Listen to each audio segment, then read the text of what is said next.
Indra Kesuma alias Indra Kents buka kursus trading berlokasi di Jalan Gaharu nomor 3A, Kecamatan Medan Timur, Kota Medan, Sumatera Utara. Kursus tersebut dikelola oleh PT Kursus Trading Indonesia.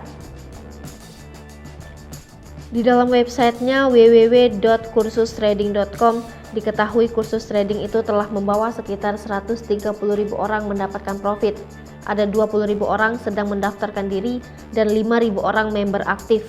Kursus trading tersebut merupakan platform belajar trading, investasi, dan keuangan nomor 1 di Indonesia.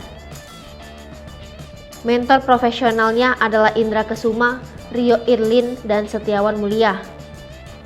Kursus trading punya layanan membership dan private langsung bersama mentor. Ada 2 jenis membership yakni VIP dan private. Untuk VIP punya 2 masa berlangganan yakni 6 bulan dan 12 bulan. Sementara private punya 1 masa berlangganan yakni 12 bulan. Syarat utama menjadi member kursus trading minimal 18 tahun, punya rekening bank, sudah memiliki KTP dan persetujuan dari wali atau pengampu. Tertera di website tersebut standar biaya kursus selama 12 bulan Rp166.500 per bulan dan pembayaran langsung sebesar Rp1.998.000. Tapi bila standar 6 bulan biayanya Rp216.500 per bulan. Sedangkan pembayaran langsung untuk 6 bulan senilai Rp1.299.000.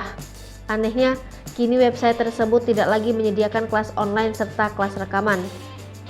Bahkan di kolom ingin menjadi member tak lagi aktif.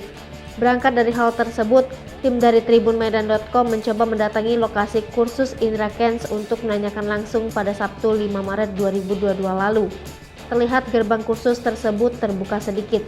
Saat dilihat suasana ke dalam halaman kursus itu, ada sejumlah mobil berjejer serta sepeda motor. Seorang lelaki siaga berjaga di halaman kantor. Tidak beberapa lama, lelaki tersebut menanyakan perihal kepentingan untuk masuk ke dalam kursus milik Crazy Rich Medan itu.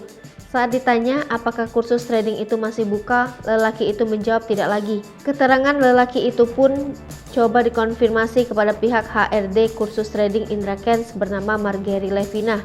Saat dinyatakan apakah kursus trading itu masih buka, Margery Levina mengatakan masih buka, hanya saja karena masih hari Sabtu tidak ada yang bekerja. Indra Kents saat ini sudah ditetapkan sebagai tersangka kasus penipuan berkedok trading binary option melalui platform Binomo. Hai pemirsa Sri Popo TV, jangan lupa komen, like, dan subscribe